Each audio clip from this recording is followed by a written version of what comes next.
Robbie Blake joins us following the 1-1 draw with Horsham. Robbie, really was a game of two halves. Absolutely, yeah. I thought we were Highland Globetrotters first half. I thought we'd just brought 11 players in who'd never done training, so we told them at half time that we want to pass the ball and move the ball. And thankfully they listened, and then we passed the ball very well in the second half, played with a high intensity. In my opinion, I felt like they couldn't handle us at times, but no, they're a good side, well organised, and you can see why they've only drew the first two games. But I think first half they were probably the better team, because like I said, we played completely different to how me and Jack want to play the game. I mean, you've all seen the game. Very poor, too one-dimensional, many long balls, not enough players getting on the ball. Looked to me that a lot of players were hiding, and we told them that at half time, and they've went out, and to be fair, they've just responded. And from a manager and a coach's point of view, if your players come out and respond how they did in the second half,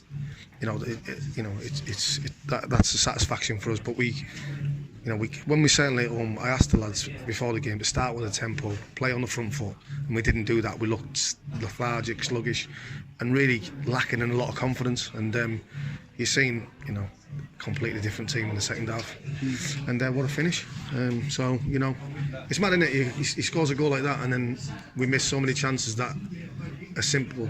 Well, not so much simple, because the hardest part of the game is to score goals. But the main thing is, Smudger's, he scored a couple of goals, and he's missed a lot of chances. But from a striker's point of view, he's still going in there, and he's still creating them chances and making them from. And I've said to him, you've got to keep that up, mate, because eventually, after 2 games, you've only got 1 goal from a penalty. You could have six goals. So, until he stops going in them areas and then I'll have a problem with it. But it will come. He's too good of a player not to score goals, and it was just nice to see us in the final third playing good, attacking, entertaining football.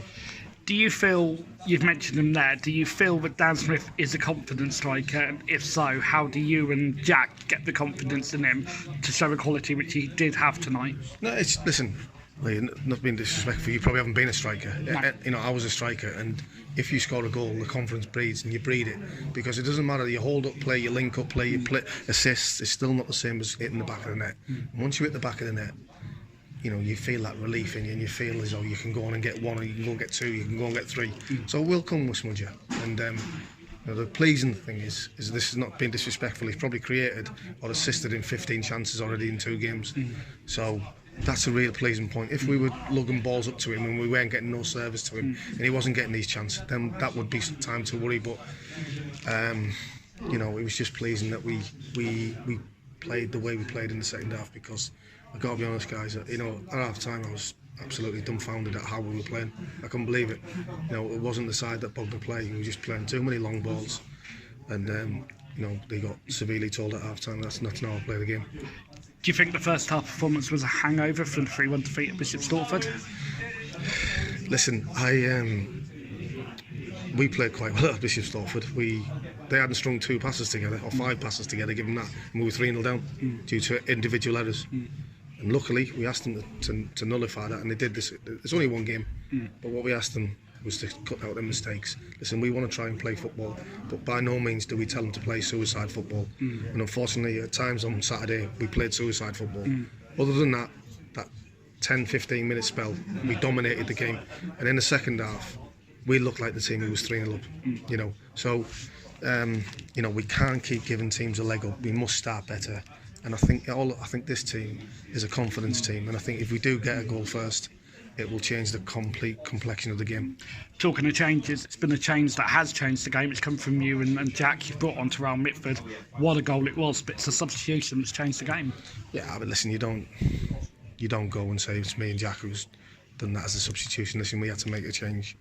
Simo's been with us, and he's still not match fit yet, but obviously because of bodies and personnel, we had to play him tonight, and we were probably asking a little bit too much for him, but it was just nice for the guy to come on and take that goal how he did, because it was a fantastic finish, and one that we're pleased. And we've seen it sporadically in training that he can finish, and I think he's going to be a good addition to us.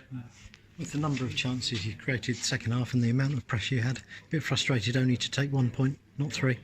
Yeah, but we can spin it on the head and not be negative and think first half we were nowhere near it, and they could have been further ahead. Although Dan's had the chance after about half an hour, we played football that I've never seen us play before, even in training, in the first half. And we said, this is not how we play. And the one thing I was concerned about was our body language and our willingness not to get on the ball. That was my struggle. And when you have too many players hiding in the first half and not wanting to get on the ball, you have problems. And I've just pinched up every single person's face in there and said, is that the same person who's gone in the second half?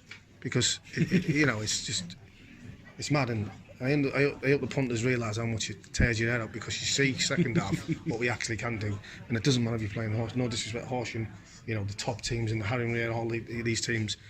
We play like that, we're going to cause problems. And I think you've seen that we've created numerous chances, and on another day we probably win 5-1, but that's not being disrespectful to them, because first half, like I said, they were a good side. You do miss Doug Tuck when he's not in there. Where was he tonight, and how important is he to you? He's very important to us. He gives us that composure, doesn't he? And it gives us that little split second of play. And we've missed that. And sometimes people think, oh, what does Doug do in games? And I think you've evidently seen that he's quite important to us, of us being a passing team. And he just opens little corridors of play, and he comes to get the ball and plays little 1-2s round it. And that's what we struggled with, Steve, in the first half. And I said that to that. We've got to play. We've got to come to the ball and play around teams. We've got to suck them in, be brave, and out you go. And we did. I think we did that in the second half. And then, it was Doug's. He had to go away. So obviously he'll be back for Saturday. So it's obviously a big plus for us, but obviously we know we've got a tough game at Wingate. The pitch will be great, as everyone knows, at Wingate, so hopefully it'll be a good footballing game, and one that we can get our noses in front and see where we go from there. And have you seen enough positives over the two games to think, you're going to build some momentum and get some results coming quickly? Yeah, I think sometimes football is all about momentum and getting a break, and to be honest, like I said, at half time I was really, really worried about us. But again, you've seen the character of the players second half. They've gone out there and created so many chances, and that's the positive thing, is that we actually are creating chances. We still need to be better in areas defensively.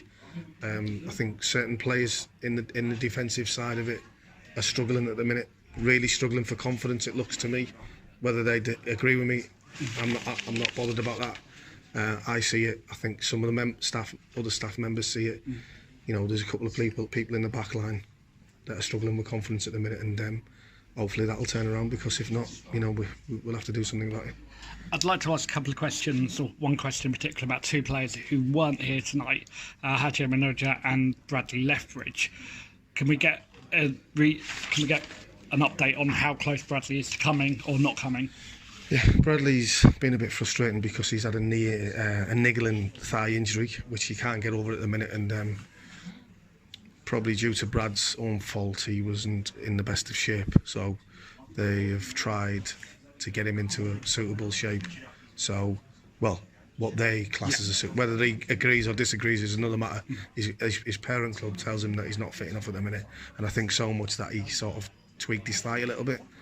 And the most important thing is that Brad makes sure when he's back that he's completely free of pain, because if it's a thigh injury, that can be pretty severe. So, let's hope he's back soon. And because, like you say, we need him in certain aspects of our player, and he gives us that strength, power and pace. But I think Tiddle come on and done very well, and I thought Dan Smith had an outstanding game apart from his chances. I thought he was very good. He was a threat all night. Jimmy Mute was a threat. Skipper kept on going. Tommy Lee kept on going in the end. There's certain players I've spoken about that, in my opinion, are struggling. Charlie Searle came in and had an outstanding game, so that was a positive. Feel sorry for Pet as well, because he's a young kid learning the trade. Everybody's been a young keeper at certain times, and that if you make a mistake, the buck stops with you. And we want Petter to be with us as a learning curve, and hopefully that can see him being left out and can give the the kick up he needs. And I've said to Petter, listen, the best players at any level carry themselves with arrogance and confidence. And I said, you need to get your shoulders up, puff them out. You play for Portsmouth. I said, you've got international for Croatia. You got to start showing that, and you got to start showing yourself to be a good player. You got to keep telling yourself, I'm a good goalkeeper. And I said, once that happens, he'll come good. And whether that's for us at the minute, probably not. But we need to keep him here, keep him on side, and keep the competition, because there's no doubt, in my opinion, that he can come back a lot stronger than he is now. And we mentioned earlier Haji Manoja. What's the update on him and why he wasn't here, and is he going to be coming back to us? I'm not too sure. I think Hadji is going to be a fabulous player. I think he made a suicide mistake against Bishopsthorpe by passing the ball into an area he shouldn't have. But I think it tells you of players. He grew completely into the game after that, and he made one mistake when he tried to flick it over Curitan's head, made a mistake, and after that he was different class. And I think he's a young kid who's going places, and when he learns properly and does the basics right, he'll be an outstanding player. But as in coming to us, we're not too sure about that one. You know, obviously, would we like him? Possibly, yeah. But you know, I think defensive areas is where we need to strengthen. And like I said to you, there's a couple of players that need to play a little bit better. Robbie, thank you. As always, top man. Cheers.